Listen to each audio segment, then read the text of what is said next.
Welcome back to our channel.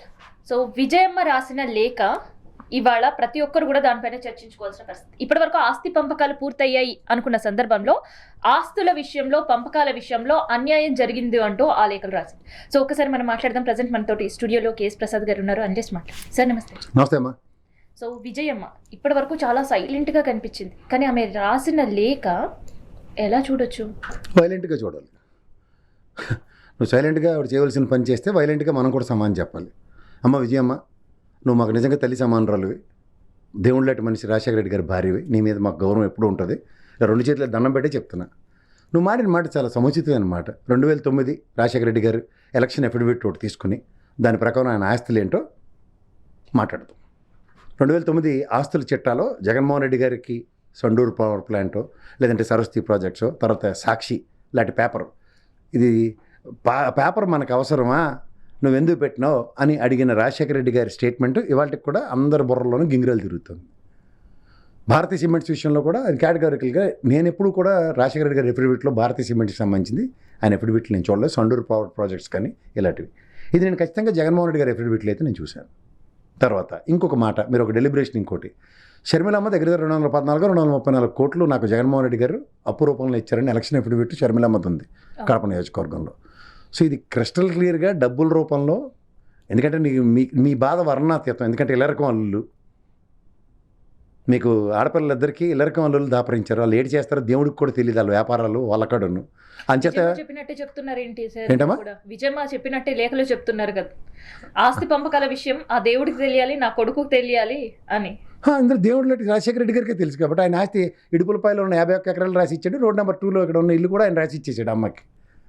ఆ అమ్మాయి చెప్పింది కదా మనకి, ఆడపిల్ల అంటే అక్కడి నుంచి వచ్చిన పిల్ల, ఎక్కడ పిల్ల అని ఓ జర్నలిస్ట్ని అమాయకం చేసి చెప్పింది కదా హరికథ ఒకటి. మరి హరికథ వచ్చినప్పుడు నీకు అన్న ఆస్తి మీద ఎక్కడైనా ఉందా? ఇప్పుడు ఎవడదాకా ఎందుకు? పెద్ద అంబానీ ఉన్నాడు, చిన్న అంబానీ ఉన్నాడు. చిన్న అంబానీ మడతడిపోయాడు. పెద్ద అంబానీ ఏమైనా తీసుకొచ్చి కోకిలాబేన్ వచ్చి వాళ్ళ అమ్మ నువ్వు తమ్ముడు అన్యాయం అయిపోయి డబ్బులు ఇవ్వమని ఆవిడని చెప్పిందా నీలాగా?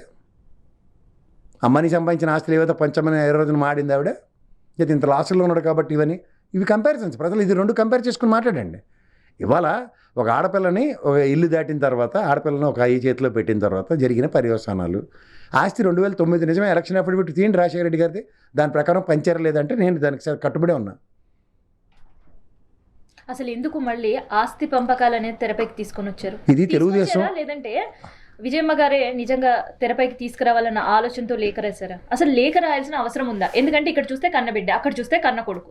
ఏంటి ఈ లేఖల రాజకీయం? ఇక్కడ కంటే కూతుర్నే కన్నాలి సినిమా, దిక్కుమాల తప్పేల ఛానల్ త్రూగా ఈ సినిమాలన్నీ రక్తి కట్టించడానికి తెలుగుదేశం కథా స్క్రీన్ పై దర్శకత్వం ఇస్తే ఎస్వి కృష్ణారెడ్డిలా నడిపిస్తుంటే ఈవిడ ఉనికిని చాటుకోవడానికి బయటకు వచ్చింది. అంతే. నీకు మళ్ళీ చూసుకోవాలంటే హూ కిల్డ్ బాబాయ్ స్టోరీ, సునీతమ్మకి వేసిన గేలం.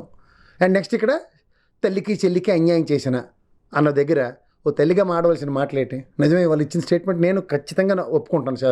విజయమ్మకి శభాషమ్మ, చాలా మంచి స్టేట్మెంట్ ఇచ్చావు. నిజమైన ఆస్తి 2009కి సంబంధించిన ఎలక్షన్ ఎఫిడవిట్లు ఏదైతే ఉందో అది నిజంగా జగన్మోహన్ రెడ్డి పంచలేదంటే నేను మాడదు. నలుగురు మనవాళ్ళకి ఇప్పుడు ఇంకా ఆ మాటకు వస్తే మేనల్లుళ్ళని కూడా జగన్ ద్రోహం చేసిండు అనేది కూడా లేఖలో. నేను కూడా అది చెప్తున్నాను. కోడళ్ళు మేనల్లు అంటే 51 ఎకరాలు ఇడుపులపాయలు నీకు ఇచ్చారు అనేది మేము అందరం అనుకుంటున్నాం. ఇప్పుడు మరి జగన్మోహన్ రెడ్డి గారు అమ్మాయిలకు కూడా 2 వస్తాయి కదా, దాంట్లో ఒక విధంగా సముచిత న్యాయమే కదా. ఇడుపులపై ఆస్తి నీకే ఇచ్చారు, నాకు తెలుసు. చూద్దాం కావాలంటే ఆస్తి పత్రాలు తీద్దామంటే 2 నిమిషాల పని. ఆ రోజుకి వెళ్ళి తీయడం, రిజిస్టర్ ఆఫ్ కంపెనీస్లోకి వెళ్ళినా అండ్ దీనికన్నా ఎలక్షన్ ఎఫిడవిట్ తీసినా అన్నింటిలోనూ మీరు కేటగారికలుగా డిక్లేర్ చేసినవి ఉన్నాయి. 2009 రాజశేఖర రెడ్డి గారు ఎలక్షన్ అఫిడవిట్ తీయడం పెద్ద వింత కాదు. అందులో కనుక భారతీయ సిమెంట్స్, సండూరు పవర్ ప్రాజెక్ట్స్ ఇలాంటివన్నీ ఆయన మెన్షన్ చేశారంటే మాడదాం. నాకు తెలిసి అవి మెన్షన్ చేయలేదు ఆయన. He has not emerged till today as an industrialist, that is YS Rajasekhara Reddy గారు. దాంతోపాటు భారతమ్మకు సంబంధించిన ఒక మాట కూడా తను మాట్లాడింది. చేతులు జోడించి విజ్ఞప్తి చేస్తున్న ఆస్తుల విషయంలో అన్యాయం చేయొద్దని. అదే నేను చెప్తాను. రోల్ ఉందా ఇందులో? ఇప్పుడు రాజశేఖర రెడ్డి గారి ఆస్తి సమపాళల్లో పంచడానికి భారతమ్మ ఏముంటుంది? అయితే ఇడుపులపాయలో మా అమ్మాయిలకు కూడా రాసి ఇవ్వండి అని అడగొచ్చు. అది జగన్మోహన్ రెడ్డి గారి స్థాయికి నాకు తెలిసి నోనే అని ఉంటాడు. మొన్నటిదాకా మీరు ఎప్పుడైతే జగన్మోహన్ రెడ్డి గారి తలరెప్పుడు మొదలైంది, అలా మైనింగ్ అంతా నాకు ఇచ్చే అన్న దగ్గర నుంచే కదా. మరి ఆ విషయాలు కూడా మాడాలి కదా. మీరు నిజాలు మాడతారు కదా, నిజాలు అన్నప్పుడు ఇవి కూడా మాడండి. అసలు నాకు తెలియకడుతాను. నిన్న ఆవిడ మా అన్నయ్య మీద రాక్షసుడు, మా అన్నయ్య ఇలాంటి అన్న ఆవిడకి ఉండకూడదు ఇవన్నీ చెప్పినప్పుడు పక్కన జేడీ శీలం గారే ఉన్నారు, పెద్ద మనిషి, పిసిసి అధ్యక్షురాలు ఆవిడ. ఇదేంటి నాకు అన్నతల్లుల పంచాయతీ పెట్టుకుని పీసీసీ అధ్యక్షురాల స్థానంలో సభ సమావేశాలు పెడుతుంటే రాష్ట్రంలో ఇంకేంటి సమావేశాలు లేవా, సమస్యలు లేవా? ఓ పక్క అకాల వర్షాలకి మోతలాడే తుఫానులకి అల్లాడిపోతుంటే శివరాజ్ సింగ్ చౌహాన్ 2 సార్లు పేరంటాలకు వచ్చినట్టు వచ్చిపోయాడు. ₹1 మనకి కేంద్ర రాష్ట్ర ప్రభుత్వాలు అందించలేదు రైతులకి. ఆ సమస్య నీకు కనబట్టలేదా? అలాగే అమ్మఒడికి ధీటుగా తల్లికి వందనం పిల్లలందరికీ ఇస్తుంటే 20 లక్షల పైచీలకు పిల్లలకి ఎవరిని ఉదంతో నీకు కనబట్టలేదా? అలాంటి రాష్ట్ర సమస్యల మీద మాట్లాడితే ఎవరైనా సంతోషిస్తారు. అది కాకుండా ఓన్లీ సొంత ఇంటి పంచాయతీలు. ఇక్కడ ఎప్పుడైతే ఈ పుట్ట మహేష్ యాదవ్ విషయంలో ఎప్పుడైతే కేంద్ర ప్రభుత్వం మీద ప్రెషర్ పడుతుందో సడన్గా పారాచూట్ వేసి అక్క చెల్లిని ఇద్దరిని దింపారు. ఓ పక్క మొన్న 11వ తారీఖు వెరిడిక్ట్ వాళ్ళ ఇది సునీతమ్మది మొహం మీద ప్యానెల్ జిల్లినట్టు ఇచ్చారు. అన్ని కేసులు కొట్టి అవతలేసి వాళ్ళ వెరిడిక్ట్ కూడా ఇచ్చారు. నీకు ఇస్తాను, అది వెనకాల డిస్ప్లే చేయి. సో అది ఒక ఊకిల్డ్ బాబాయ్ స్టోరీకి కంక్లూజన్ ఆల్మోస్ట్. ఇంక రేపేళ్ళండి వెరిడిక్ట్ వస్తుంది. యువతల పక్క చూస్తే ఇది ఎక్స్పైర్ అయిపోయేసరికల్లా ఈ పుట్ట మహేష్ యాదవ్ మీద డిస్కషన్ ఎక్కడ ఎలాబరేట్ కాకుండా ఇవాళ షర్మిలని సీన్లోకి తీసుకొచ్చారు. Obviously diversion politics. వీళ్ళిద్దరూ తెలుగుదేశం కబంధ హస్తాల్లో చిక్కుకుపోయి వాళ్ళు ఆడించిన కోతాటలు ఇద్దరు అక్క చెల్లెలు ఆడుతున్నారు. ఇది ప్రజలు గమనించండి. లేదంటే 2009 రాజశేఖర రెడ్డి గారి ఆస్తుల యొక్క చిట్ట ఆయన ఎలక్షన్ అఫిడవిట్లో ఉంటుంది, తీసి మాట్లాడండి ఎవడన్నా. అది ఆల్రెడీ నిన్న రాచమల్లి గారు మాడారు, సతీష్ రెడ్డి కూడా ప్రెస్ మీట్లు పెట్టి చెప్పాడు ఏ ఆస్తులు ఏ విధంగా ఇవ్వబడ్డాయో. ఇది ఆల్రెడీ అందరి దగ్గర ఉంది. దీని మీద ఒక ఆవిడ మొదలెట్టిన దగ్గర నుంచి మాట్లాడుతూనే ఉన్నాం. ఇవి కాకుండా ఇవాళ కొత్తగా విజయమ్మ గారు లేక అయితే మాత్రం చాలా బాధాకరమైన విషయం. ఆవిడ స్థాయిని ఆవిడే తగ్గించుకోవడం సముచితం కాదు. నిజమే, 2009లో ఆయన ఆస్తులు పంచమన్నప్పుడు పంచండి. ఇవాళ రాజశేఖర్ గారు ఉంటే ఈ కథ వేరు. వేరే అబ్బాయి ఆయన మాడారంటే దానికి శాంచుటీ వేరు. ఏంది ఇవాళ ఆయన లేనప్పుడు? మీ అబ్బాయి ఆస్తులు సంపాదించుకోవడానికి ఇండస్ట్రియలిస్ట్గా ఎమర్జ్ అయ్యాడు. ఆయన రాజకీయాలు రాకముందు పని ఇండస్ట్రియలిస్టే కదా. హైయెస్ట్ అడ్వాన్స్ ట్యాక్స్ కట్టినప్పుడు రాజశేఖర్ గారు కట్టారా ట్యాక్స్? ఐటీ ఎవరి పేరు మీరు ఐటీ రిటర్న్స్ ఫైల్ అయ్యానో చూద్దాందా? ఏందమ్మా సర్వం తెలిసిన మీరు కూడా మాట్లాడడం?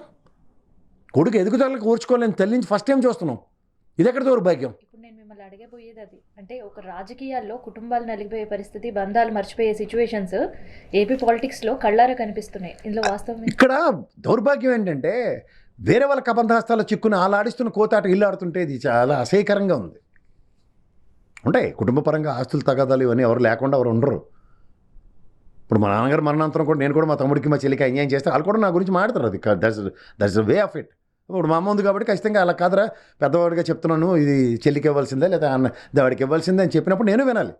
కానీ ఇందులో లేనిది జగన్మోహన్ రెడ్డి సంపాదించుకుని ఆస్తి అంతా తీసుకెళ్ళి వాళ్ళ అద్దాన్ని పెట్టమంటే వాళ్ళిద్దరూ ఆల్రెడీ అల్లుళ్ళు ఇద్దరు సోమరిపోతారు, ఇంట్లో కూర్చుని ఇలా రకం చేసుకుని తిరుగుతున్నారు. ఎంతకని ఇస్తారు? ఓ పక్క 234 కోట్లు ఇచ్చారని ఎలక్షన్ ఎప్పుడు వీటిలో అప్పు రూపంలో ఇచ్చాడని చెప్తుంటే అప్పు తీర్చమని ఏమన్నా నీకు ప్రజలు ఇచ్చాడు ఆయన? ఓ లెటర్ రాశాడా? లేదా పబ్లిక్ డొమైన్లో ఈ రోజు దాకా జగన్మోహన్ రెడ్డి కానీ అవినాష్ రెడ్డి కానీ ఏ రోజున మీ ఇద్దరి మీద మాట్లాడిన ఉదంతో చెప్పు. 7.5 సంవత్సరాల పైచీలక బడబాకిని హాలాహాలం శివుడు మింగినట్టు మింగుకుని కూర్చున్నారు ఇద్దరు.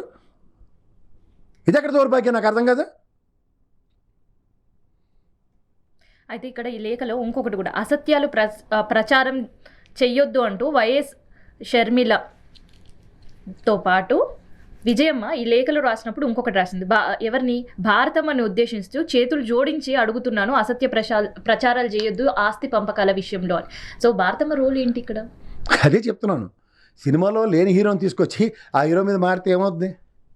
మళ్ళీ మీడియాలో ప్రస్తావించొద్దు. ఇప్పుడు ఉండే హాట్ చెప్పవలసింది ఎవరికో కాదమ్మా, మాలటోళ్ళకి, భారతమ్మకి, జగన్మోహన్ రెడ్డికి, అవినాష్ రెడ్డికి కాదు. నువ్వు చెప్పవలసింది పెద్ద మనిషిగా నీ కడుపును పుట్టిన కూతురికి, నీ కూతురు సమానరైన సునీతమ్మకి చెప్పాలి. అర్థం పర్థంలని అసందర్భ పేలాపనలు పేలుతుంది మీడియాలో వాళ్ళే. చేతామని వాళ్ళకి అమ్మ మాకు కాదు అనొచ్చు. నువ్వు నీకేం తెలిసిన మాట్లాడుతున్నావు అని అలాంటి ప్రశ్నించొచ్చాడు, నేను కాదంటలే.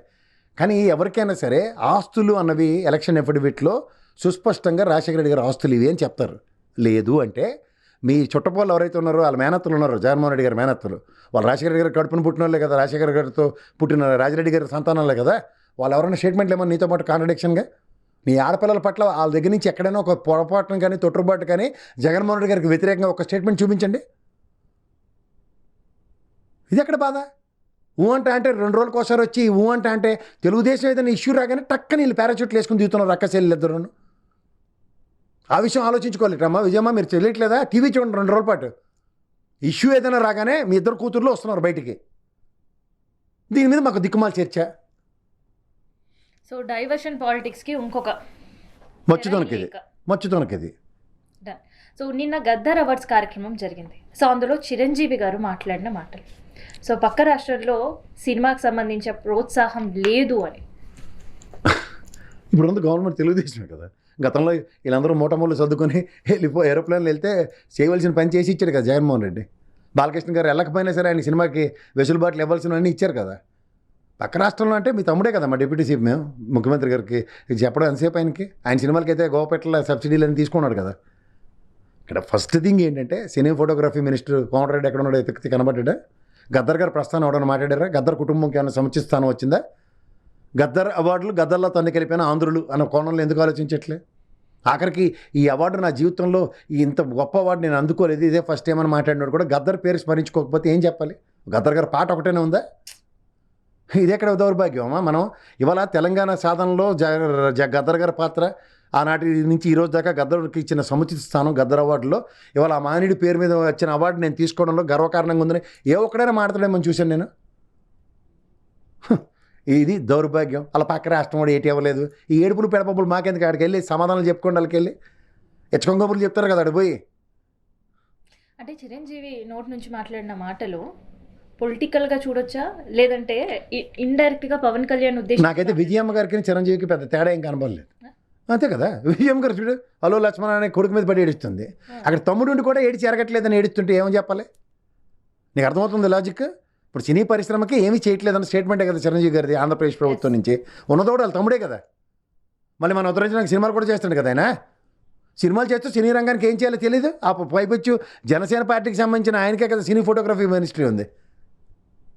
శాఖ కూడా ఆయన దగ్గర ఉండి వీళ్ళిద్దరూ కలిపి ముఖ్యమంత్రి గారికి ఏం చేయాలో చెప్పలేకపోతున్నారంటే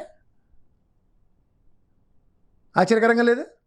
అసలు ఇన్ కేస్ ఫిలిం ఇండస్ట్రీ కనుక అమరావతి వెళ్ళిపోతుంది, ఏపీ తరలి వెళ్ళిపోతుంది, ఎన్నో వార్తల మధ్యకాలం ఏమీ లేదు. అబద్ధాలు తరలి వెళ్దు. వాళ్ళు ఇక్కడ గోపెట్లలో ఉన్నారు. ఎందుకు వెళ్తారు వాళ్ళు? కంఫర్ట్ జోన్ ఇది. Comfort zone. ఇక్కడ వెళ్తే పొక్కలేని హైదరాబాద్ రెడీగా ఉంటారు. పొక్కలేని మన నాగార్జున సినిమా చూపించారు కదా ఎన్కన్వెన్షన్కి, అదే పని అవుద్ది. ఇవన్నీ సినిమాలు కట్టుకుని ఇళ్ళని డీవియేషన్సే. ఊరుకుంటారా? ఈ నెలమని చూద్దాం. సినీ రంగం ఆంధ్రప్రదేశ్ తరలిపోయింది. అల్లప్పుడున్న రామారావు గారు నాగేశ్వరరావు గారికి ఉన్నంత సేవ తెగువ ఇప్పుడు ఉన్నవారికి ఎవ్వడికి లేదు. వీళ్ళ స్వార్థం, వీళ్ళ బకెట్లో ఎన్ని డబ్బులు పడతాయో చూసుకోవడం తప్ప వీళ్ళకి నిజంగా సినీ పరిశ్రమ, కళామ తల్లి ఇవన్నీ అరికథలు. ఫంక్షన్లకు వచ్చి పకుడి కబుర్లు చెప్తారు వీళ్ళు. వీడు ఎవ్వడికి శ్రద్ధ లేదు. అప్పనంగా ల్యాండ్లు ఇస్తే గోపెట్లో తన్ను పోవడానికి పోతారు. అలా ఇప్పుడు రామానాయుడికి ఇచ్చారు కొండ మీద రుచికొండ. ఏడు చేశాడు? 4 టెంట్లో గొడవలు లేదు, గాలి కొట్టుపోయి కథ కంచికి మనం ఇంటికి చిన్నపిల్లలు చేసి పద్మాల స్టూడియో ఇచ్చారు. ఏడు చేశాడు? ఇప్పుడు రియల్ ఎస్టేట్ కట్టుకు తిరగబడిపోయాడు. 7 ఎకరాలు ఇక్కడ బల్లి పురుగు తిన్నట్లు అట్టక్కని తినేసాడు. హైదరాబాద్ పట్టుపోతే పోయాడు. ఇది మిగిలిపోయింది అనుకున్నాడు. రోడ్డు వేసేసారు కింద నుంచి పైకి. ఒకప్పుడు సచివాలయం కృష్ణానగర్కి వెళ్ళడానికి. ఇప్పుడు ఫార్ములా 1 రేస్ కార్ వేసేసారు అక్కడ. ఇష్టమైతే ఇంగుతో సమానం. వీళ్ళు రాజకీయాలు ఈ సినిమా వాళ్ళని జడ్డు వేదవల్ల ఎంటర్టైన్ చేస్తే ఇలాగే ఉంటుంది. వాళ్ళు ఒక్కడే బాగుపడతాడు. అది హీరో అవ్వచ్చు, లేకపోతే హీరోయిన్ అవ్వచ్చు, లేకపోతే మ్యూజిక్ డైరెక్టర్ అవ్వచ్చు, లేకపోతే డైరెక్టర్ అవ్వచ్చు, నిర్మాత ముష్టెత్తుకుని తిరుగుతూ ఉంటాడు. Thank you sir.